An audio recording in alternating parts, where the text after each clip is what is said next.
I have two headlines that I'm going to show you, a typical tale of two headlines story. Many such cases, as the president would say.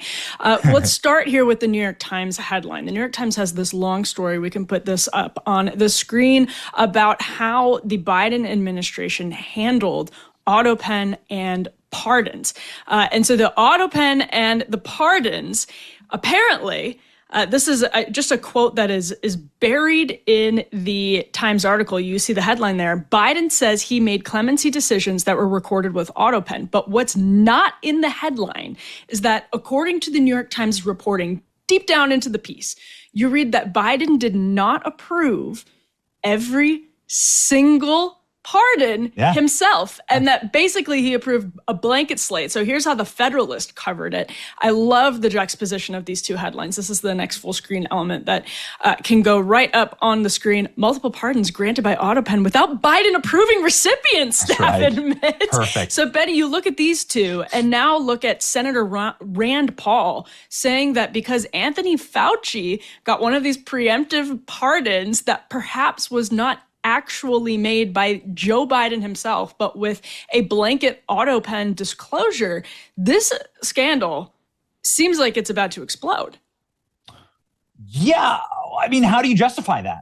You're right, though. Thank you, Emily. You actually read the article. It's called Burying the Lead. Yeah. When you put the news 17 paragraphs down in that New York Times article, 17 paragraphs to the very bottom is, oh, yeah, by the way, they would sneak, the actual language says they would slip names in to get pardons. Now, here's what I think. And then, Benny, to that point, they would sign it with the Autopen without approving the revisions because they got the blanket, according to the New York Times, which says that Biden himself confirmed that to them. I mean, in what universe can you justify that pardon is real? You cannot. There's no way. And so the follow-up question to this is who's getting paid? The absolute next logical question is, this is huge business. Man, you can get people who are either rich or who have rich friends out of jail with the flip of a switch. You can make real money for that. You can go down and actually do just a little bit of research and find thousands of cases of politicians with clemency power going down for being paid for pardons. This payola is a big scandal. And there's clearly something here. And clearly these names are not like pulled out of a hat. Someone was getting paid. So that needs to be the next logical question for intrepid DC reporter.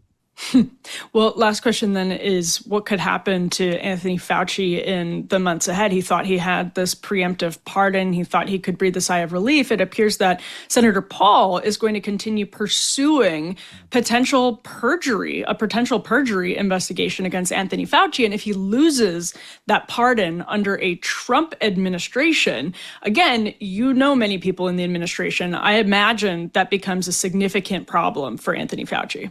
You have to ask the smartest legal minds to see like how you would actually charge him. The vast majority of Americans believe that Dr. Fauci is a criminal and a very evil doctor. And there are many, many demonstrable lies that he told to the American people. And he's without question one of the largest mass murderers in all of history. And so you can put him on a list with Pol Pot and Mao Zedong and Joseph Stalin and Adolf Hitler and say this is one of society's greatest evils. And what should we do about it if we are truly immoral and just people? Now, I would say that there is an end run here that these federal pardons don't matter on a state level. And so perhaps it's time for some states' attorney generals, and there are 30 of them that are Republican, to grow a set of balls and start investigating some of these crimes and others. It doesn't matter if Joe Biden, you can pull the full Wakanda, right? You can pull the full Black Panther. Your pardons mean nothing here. Okay, we don't do that here. All right. This is the state of Florida. I encourage the state of Florida to open up criminal investigations into some of these larger federal issues, because when you can prove harm in the state of Florida, which you can with Dr. Fauci and the way that he ran COVID, or you can, for instance, with Joe Biden and his family. Here's a good example. Joe Biden and his family ran an entire Medicaid operation fraud down here in the state of Florida, defrauded millions of Floridians, bankrupted an entire system, didn't build the hospitals that they promised.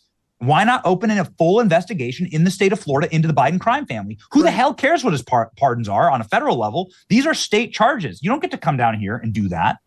So I would agree. Great to see more AGs and more DAs like take that stance against these crimes.